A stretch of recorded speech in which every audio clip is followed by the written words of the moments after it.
Chapter 30, Part 2. I swung myself down there, and Samson too followed me. Florida had found the driving cab of the Dandelion. Everything was there, a driver's seat with a proper steering wheel, even wing mirrors, so that you could see the solar sails properly. The view was a bit rubbish because the command module was still stuck on the front of it, but that only made it feel more like an ordinary car, a car stuck behind a big lorry or something, a car that I could drive. I looked at Florida and she nodded at me. She'd read my mind. "Except you're a rubbish driver," said Florida. "Yeah, but it'll be easy up here. There's hardly any traffic." "This is so disappointing," said Samson too. "Doesn't feel a bit like a spaceship. It's just made from old bits of bus." I couldn't help but sit down and try the seat. Florida said, "Be careful, we really need a manual. You never know, one of those things," she waved a hand at the control panel, "might be the ejector button or something." I looked up. There, just above the driver's seat, was one of those sunshades you pull down, just like in a car. Dad keeps his manual, his A to Z, and his insurance on the back of his, fastened with an elastic band. I pulled it down. A sightseer's map of the moon, some insurance documents, and a manual with a troubleshooting section, a getting started page, a diagram of the instrument panel, and it was the diagram of the instrument panel that put the fear in me. The little drawings of the buttons seemed to jump off the page and shoot towards me like death guild spears. Buttons. The button. Max and Hassan were out of my sight. They could be dishing out 9 different kinds of doom right this second. I pushed myself into the air and shot up through the hatch like Superman, banging my head on the ceiling of the minibus. Somersaulted towards the command module, wriggling through the airlock, and there was Max standing right next to the green button about to press it. I have no idea how I got from the bottom of the module to the top so quickly, but I was between him and the button faster than I could think about it, and the two of us were wrestling through the air, knocking into pipes and sleeping bags and handles and dials. Florida got herself right next to the button and shouted, "So Hassan wins, isn't that right, Dad?" This caught Max's attention. "Hassan wins?" I said, "Well, I can't see him, can you? Doesn't that make him the last to be found? That means he's the winner." You could hear a little rumble of dissatisfaction brewing somewhere inside Max. I was half expecting him to put his head back and howl like a wolf. Then I said, "Of course, if you find him, then you're the winner." And he was off. I told Florida to stay and guard the green button while I went off with Max and Samson too to find Hassan. And here's the thing. We couldn't find him. The command module, no sign. The Dandelion, no sign. The cockpit, no sign. Hassan had gone missing in space. From Talk to Your Teen. The worst thing you can do with a teen is get sucked into an argument on their terms. They have more time than you do. They can keep going on forever. Hassan is not on the rocket, therefore logic says he got off the rocket. Samson too, you're always telling us what logic says. Who is logic? Your imaginary friend? Why don't you say something yourself instead of letting logic do all the talking? He left the rocket. Well, logic says you can't leave a rocket because it's in space. Logic says if someone leaves a rocket, which Hassan has, then the rocket isn't in space. It's a simulation. We searched the rocket again. We didn't find him. Florida said, "You know, there was this television program once where everyone thought they were in space and it turned out they were in Essex or something." "I know." "And then," said Samson too, "what about the Apollo space program where they managed to convince everyone they'd been to the moon?" Max said, "They never went to the moon? Are you sure?" Florida said, "Of course they went to the moon. Mr. Bean went to the moon. We talked to him about it." "Well, I hate to call anyone a liar," said Samson too, "but if they went to the moon, why did they never go back?" "Oh, people always say they're going back and they never do," I said. "My parents went to Spain on holiday once. They said they were going to go back every year, but they never did." Samson too was not going to let go of this. "Have you seen the picture of the American flag on the moon? The flag is flying, isn't it?" "Yes." "Well, there's no wind on the moon, so how would the flag fly? It's an obvious fake." I said, "Maybe, just maybe, the people who went all the way to the moon knew there was no wind up there, so maybe they just put a little bit of wire on the top of the flag to make it stick out. After all, they did build a whole load of rockets with 6 million moving parts each, so maybe, just maybe, they actually thought of putting wire in flags." Samson too didn't even blink. "Logic," he said, "says just open the door and see." "Okay, Logic, why not do that? Go on, Logic." "I will." I didn't say you, I said logic. "Logic says I'll do it." No, logic says I'll do it. I'm in charge. I'm the one responsible. I'll go outside. Why did I say that? Going outside a rocket in space is called EVA, Extravehicular Activity, or EVA. Unfortunately, I'd missed the part of the training where we did that because of Eddie Xanadu's electric Ribena. The others remembered the important things: how to put the helmet on, how to connect your oxygen, how to check the EVA suit. There was a section in the manual about how to open the airlock, and suddenly there I was ready to go into space. I was standing inside the airlock and Florida was pointing to a coiled yellow rope. "That's the safety harness," she said. "It ties you to the rocket so you don't just drift off. Put it on straight away. You're dead without that." I fastened myself into the safety harness. Florida sealed the inside door behind me, and for a minute I was bobbing by myself inside the airlock. It was like standing in a lift. It seemed so ordinary. Apart from the fact that I was levitating, that I started to think that maybe Samson 2 was right. Maybe we weren't in space. Maybe we're in some kind of simulation. Then the external door started to open. There was just a slant of black at first, black so solid it looked like a wall. It was hard to believe that things could move around in it. Then I started to see the underside of one of the Dandelion's silver sails. I'm saying now that's what it was, but it was hard to tell. It was so dazzling you couldn't really make out the shape. It blazed like the filament of a really strong light bulb. Then the door opened wider, and I was out there in the black nothingness, floating free. Suddenly, I collided with one of the sails and rolled under it until I hit one of the struts and something made me grab hold of it. I hung there like a kind of mad Christmas decoration, and for a second or two it was completely the most cosmic thing ever. The huge moon was in front of me and my feet seemed to be dangling in a kind of milky bath of stars. In a moment I was going to turn myself round and see if I could see the Earth. Meanwhile, I was enjoying how intense it all was.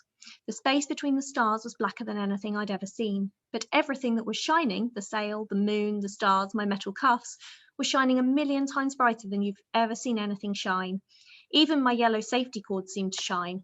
I remember hanging there watching it slither through my legs and snake off into space.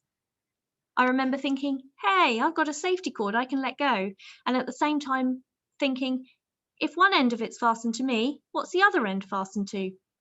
Nothing. It was just drifting off into space. I'd fastened myself to the cord, but I had not fastened the cord to the module. All I can remember after that is my own hands.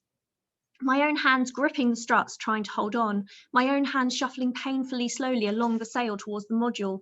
I thought about going hand over hand like on monkey bars, but I was too terrified to let go with one hand even for a second.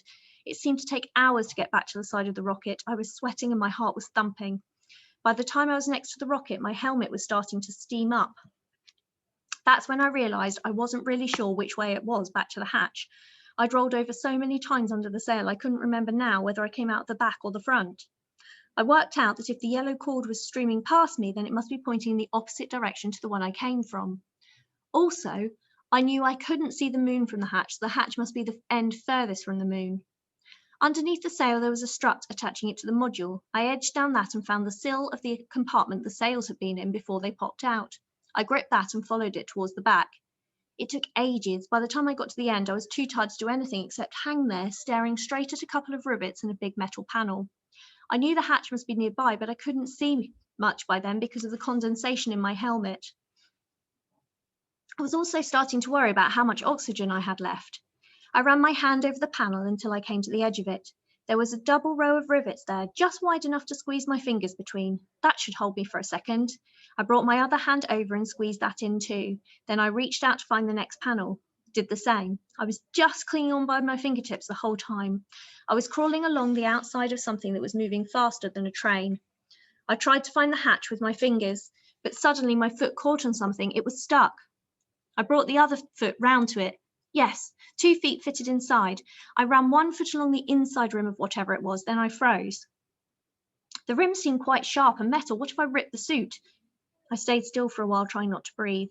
I was sure that it was the hatch below me. I just wasn't sure how to get the rest of myself down there.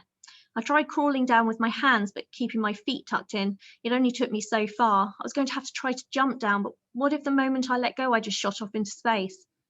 I had no choice. I had to risk it. I let go of the side of the rocket and at the same time tried to push my legs inside as hard as I could. In my mind, this would make me slide elegantly, feet first, back inside the hatch. In fact, I banged my knees. The pain made me curl up into a little ball for a second or two. So for a second or two, I was floating completely free in space. But the momentum of curling up made me turn right over, and as I came round, I was passing the bottom of the hatch. I grabbed it and dragged myself inside. There was plenty to hold on to in there. I felt around blindly with my fingers and pressed a button. I could hear the airlock door closing behind me. I still wasn't out of danger, but I was so happy to be back inside I started to take my helmet off. I wasn't sure how to do it and fumbled around for a bit. When I finally got it off, I could see again, and the first thing I saw was the hatch door just clicking shut. If I'd known the proper way of undoing the helmet, if I got it off more quickly, the door would not have been fully closed and my head might have exploded, although I'd probably have suffocated first. I stood with my forehead against the metal door. It felt so cool and so solid. I loved the way it didn't try to run away from me and leave me in space. It seemed like hours before the door opened. Long, happy hours of just standing still, not gripping anything, not scared, appreciating the various properties of metal doorways. As soon as the hatch opened, all the children were floating there in front of me, bobbing up and down like a bunch of cherubs, and they looked so alive. I know it sounds mad, but I could see every one of their eyelashes. I wanted to count them. I could hear their breathing. I could hear eyelids opening and closing. Everything. It was like I'd completed a quest, and all the rewards I'd earned, the health, the experience, the strength were flooding into me. It was like I'd gained a superpower, super hearing. I could have just stood and listened to them breathing and blinking all day. I wanted to hug them, to be honest, but obviously that would have been too weird. Florida said, "Did you find him?" "Who?" "Hassan. You went outside to look for Hassan." "Oh, no, he's not out there." I was so happy that I'd rescued myself, I'd forgotten about rescuing Hassan. "What is out there?" "Well, you know, the universe and stuff." "If he's not out there and he's not in here, where is he? Can't have just vanished." Max said, "First the Earth vanished and now Hassan has vanished. Everything keeps vanishing. Maybe we are going to vanish." I said, "Shh." Among all the new sounds I could hear, eyelids opening and closing, muscles and bones moving, electronic equipment buzzing, a counter from the Travel Monopoly set hovering under the seats, I had noticed another sound, louder and rougher, coming from inside the wall near the driving compartment. I floated over to it. To me, it sounded deafening, but I knew that the others couldn't hear it at all, because when I was looking for Hassan earlier, I hadn't heard it either. It was my new super hearing that picked it up. I felt around on the wall for a bit and found a little gap between the panels. I pushed on one panel and tugged on the other, and there was Hassan, snoring.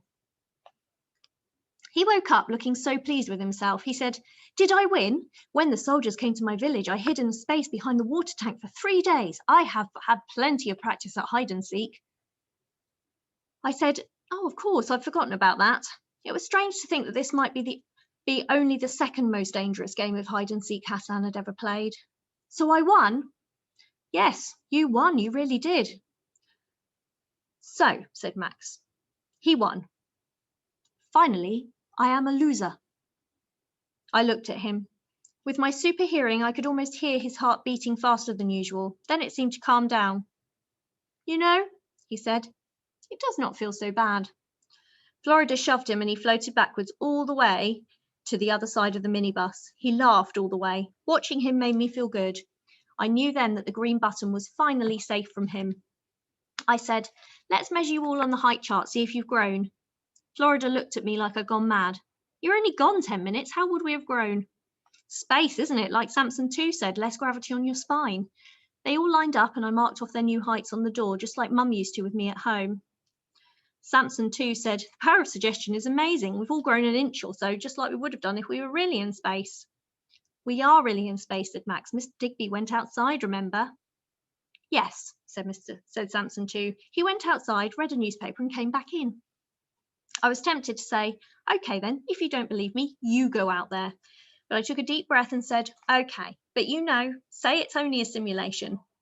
We'll still need to know the proper altitude and the proper angle of departure to get the speed we need from our return trajectory. Can you work stuff out like that?" "Maybe." He rummaged in his PIP and pulled out a book. a really old, thick book called A Boy's Wonder Treasury of Science. My mother gave me this for my birthday one time, he said. When I was small, it was her favourite book when she was small. Her mother had given it to her. It's old. I was ill for a while and had to stay off school. I sat in bed and read this book and it made me clever. I could feel it. It was like a magic power. It was a pity, really, because I got so clever they sent me away to special school and I didn't see her so much after that. Still, sometimes when I'm tired or when I do something not so clever, I sleep with it under my pillow and I can feel it making me clever again. That's how I know about the power of suggestion. At the back of the book were these massive lists of numbers, logarithmic tables. That's what they used to use to do complicated maths before they invented calculators. With this, said Samson 2, I can work out the trajectory. I said, well, if you need any help, I'm officially gifted and talented, and when we're ready and the time is right, we will, all of us, press that green button together. They all cheered. Florida suddenly shouted, look! Out of the window, we could see a huge shadow moving across the moon like a carpet being rolled out. What is it? I knew what it was right away. I recognised it. I said, that's the shadow of the Earth. We all watched it. It was the nearest any of us had come to seeing the Earth since we blew off course. It was the first time since then that we had known for sure that the Earth was still there. Except for Samson 2, obviously, who thought he was still in China. The shadow scythed over the moon's surface, and I tried to imagine what bits of the Earth we were looking at. Then I said, who's hungry? And we raided the supplies of space food. While we were all laying into pork that makes you eat your own hand, Florida suddenly burst out laughing and pointed at Max. What? Said Max. Look, he's talking to us, he's eating, and he's weeing at the same time. You can see his waste bag pulsing. Max, are you weeing while we're eating? Yes, I am. So am I, said Hassan. And soon everyone was, except me. I didn't think it was dadly. I just stood and tutted a bit. I think that made it even more enjoyable for them. Hassan laughed so much he floated right up to the ceiling. Then Max did the same, and Florida, and finally even Samson too. They looked like some kind of giggly mobile circling hilariously all over the ceiling. It must have been just after that we slipped into the shadow and moved over the darkened surface of the moon.